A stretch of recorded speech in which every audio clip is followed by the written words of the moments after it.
Alright, so my research question was, how do the effects of climate change affect adolescent development?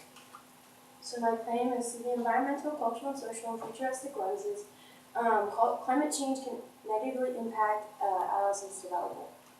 So my student sources that inspired my research question was Margaret Thatcher's speech on climate change to the United Nations with concerns about why it is becoming a problem.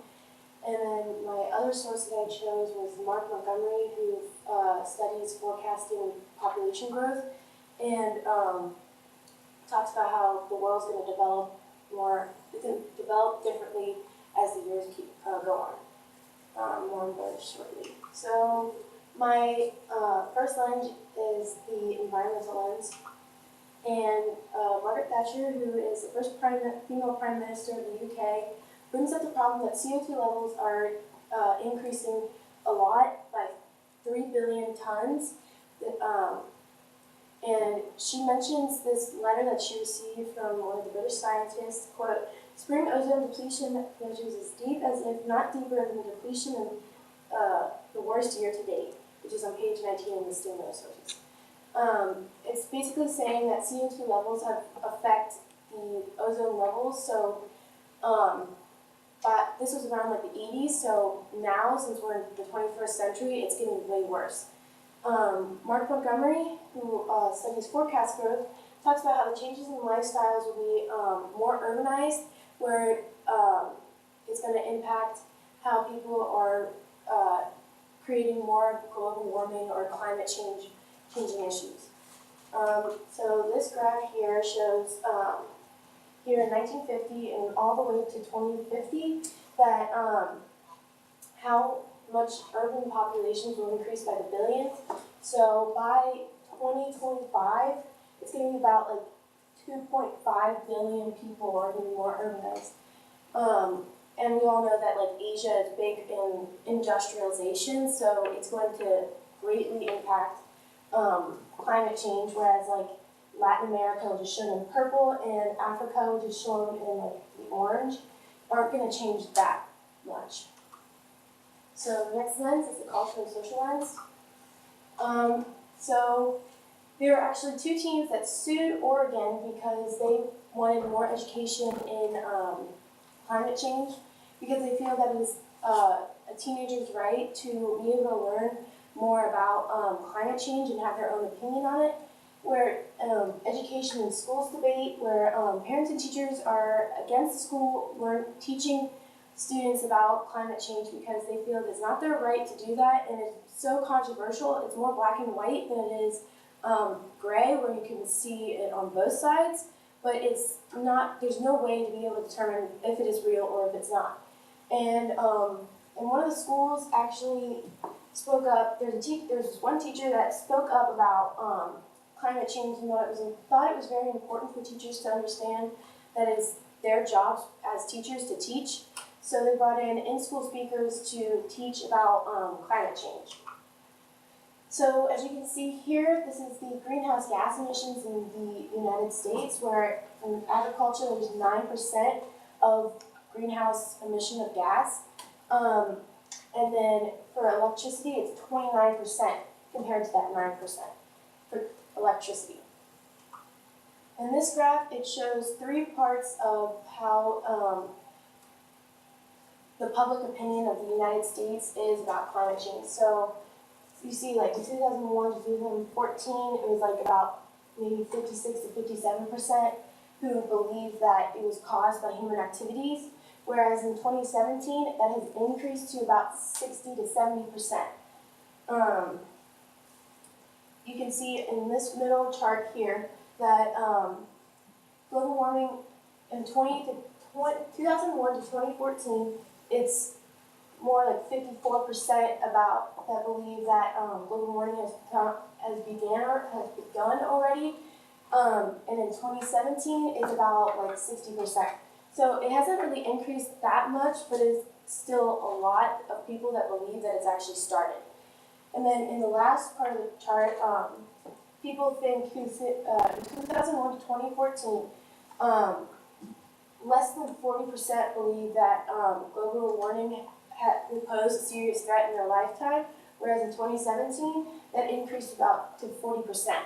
So it's still not that big of a leap, and in like to the 8 to 3 years range from 2001 to 2014, but it's still a lot, and it might pose a serious threat to future generations.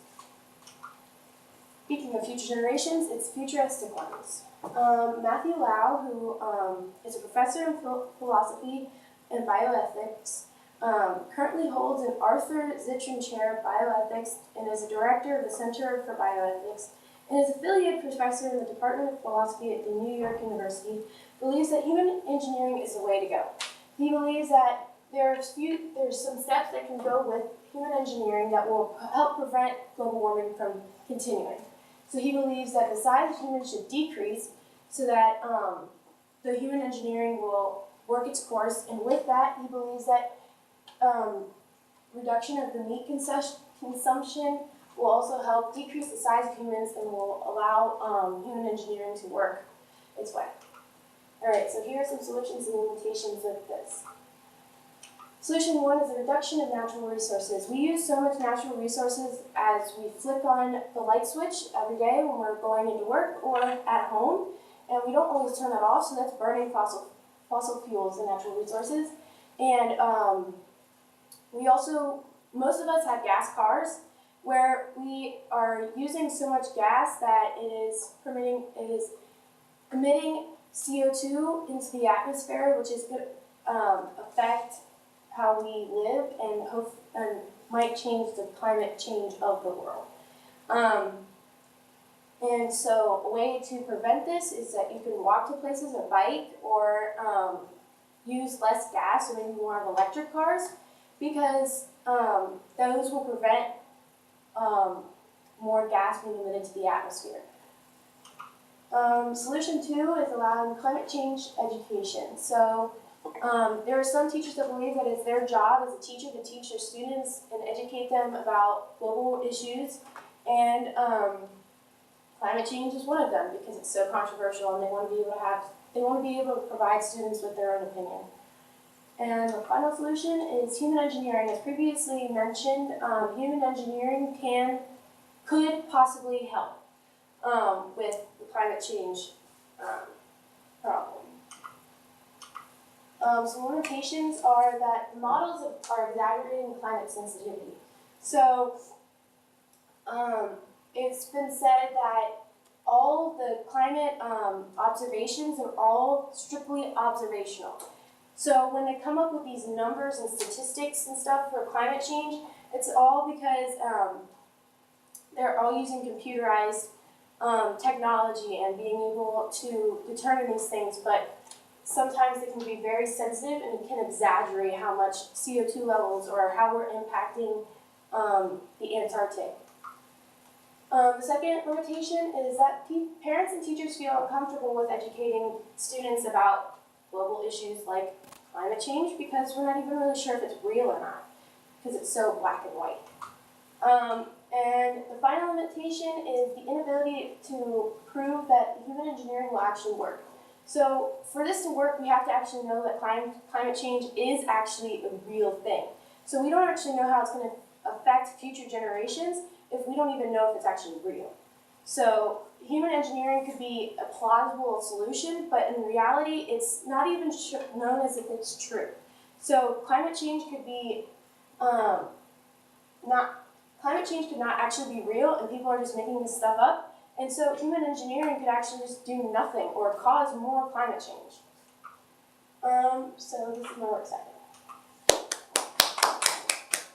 Okay, a couple questions. First one is, how did you handle the differing perspectives in order to reach a conclusion? So there were multiple perspectives all throughout this paper that I had to do in this presentation, and the various perspectives all interlinked because it was either they were for it or they were against it, or it was for education, or how it's going to impact society and how future generations are going to have to be affected by these people that are talking about global warming and how it impacts it, or if it's even real. So it's really hard to determine whether it's going to affect future generations, and these perspectives that I have throughout these lenses are hard to be able to determine whether it's real or not. So. Okay, and then my second question is, what might be the real world implications or consequences, and they put in parentheses, influence on others' behavior or decision making processes of your findings, and then what are the implications to your community? So in my slide for solutions, it's talking about like the reduction of natural resources, and so being able to prove that it's real is hard, and it's hard to be able to impact a community if we don't know if it's real or if natural resources are actually the real problem or the source of why it's happened. So it's kind of hard to be able to determine how it's going to impact our community or how it's going to help our community, but it's worth a shot to try it if it's a real problem. Okay.